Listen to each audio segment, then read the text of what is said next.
కళ్యాణ్ చేసిన హడావిడి సినిమాలా ఉందని మాజీ మంత్రి శాసన మండలిలో ప్రతిపక్ష నేత బొత్స సత్యనారాయణ విమర్శించారు. పోర్టు ద్వారా పేదల బియ్యం అక్రమ రవాణా జరిగినట్లు గుర్తిస్తే వెంటనే చర్యలు తీసుకోవాలన్నారు. అక్కడున్న ఎమ్మెల్యేను ప్రశ్నించిన పవన్ అక్కడే ఉన్న మంత్రిని ఎందుకు ప్రశ్నించలేదని నిలదీశారు. విశాఖలోని తన కార్యాలయంలో బొత్స విలేకరులతో మాట్లాడుతూ పవన్ కు మంత్రి పదవి కొత్త, అందుకే సీజ్ ద షిప్ అన్నారని ఎద్దేవా చేశారు.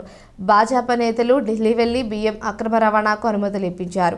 ఇవన్నీ త్వరలోనే బయటపడతాయని వ్యాఖ్యానించారు. ప్రభుత్వం విద్యుత్ ఛార్జీల పెంపుతో ప్రజల మీద 15,000 రూపాయల కోట్ల భారం మోపుతోందని, ఆ డబ్బు ప్రభుత్వమే డిస్కంలకు చెల్లించి ప్రజల మీద భారం పడకుండా చూడాలని, లేకపోతే ప్రజా ఉద్యమం చేపడతామని హెచ్చరించారు. వైకాపా ప్రభుత్వం ఉన్నప్పుడు అప్పులు చేశామని గగ్గోలు పెట్టిన వారు ఇప్పుడు అదే అప్పులు ఎందుకు చేస్తున్నారు? ప్రభుత్వం వచ్చి 6 నెలలవుతుంది, ఇంకా జగన్ పై ఏడుపు ఎందుకు అని ప్రశ్నించారు. ఈ ప్రభుత్వం పింఛన్ల పంపిణీ తప్ప మరే పథకాలు అమలు చేయట్లేదు. సూపర్ 6 పథకాలను క్యాలెండర్ ప్రకారం అమలు చేయాలని బొత్స డిమాండ్ చేశారు. ఈ సమావేశంలో మాజీ మంత్రులు కారుమూరి నాగేశ్వరరావు, గుడివాడ అమర్నాథ్, మాజీ విప్ కరణం ధర్మశ్రీ పాల్గొన్నారు. 7 నెలల కాలం కావస్తుంది.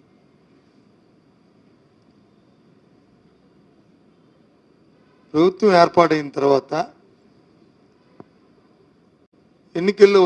కొత్తగా ఎన్నికల్లో గెలిచి వచ్చిన ప్రభుత్వాలకి వాళ్ళు ప్రయారిటీస్ ఉంటాయి. దాంతోపాటు ప్రజలకు ఇచ్చిన వాగ్దానాలు ఉంటాయి.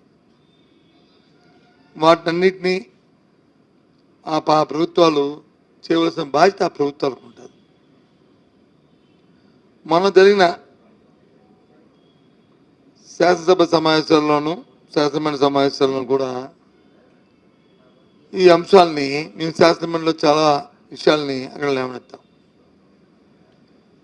బడ్జెట్ కూడా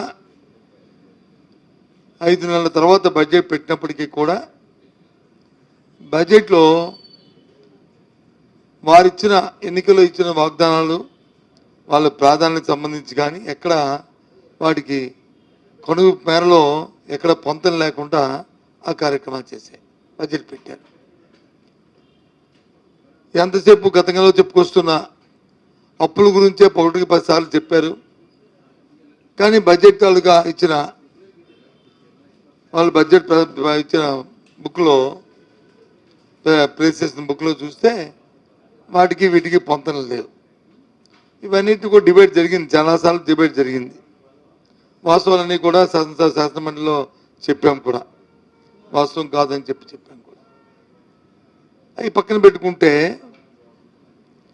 అసలు ఇచ్చిన వాగ్దానాలని, ప్రజలకు ఇచ్చిన సూపర్ 6 కానీ లేదు, ప్రజలకు ఇచ్చిన హామీలని ఏదైతే విద్యుత్ ఛార్జీలు కానీ లేదు నిత్యావసర ధరలు కానీ అవన్నిటినీ కూడా మేము ఎట్టి పరిస్థితుల్లోనూ పెంచం, మీకు నేను భరోసా,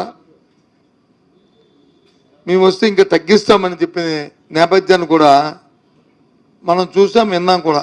సాక్షాత్తు కూటమిలో ఉన్న ఎవరైతే తెలుగుదేశం పార్టీ ఆదినాయకుడు చంద్రబాబు నాయుడు నోటంట, అలాగే కూటమి నాయకుల్లో ఉన్న భారతీయ జనతా పార్టీ నాయకులు కానీ లేదు కూటమి నాయకులతో భాగస్వాములైన జనసేన అధ్యక్షులు కానీ ఈ వాక్యాలని వాళ్ళు చెప్పిన మాటలు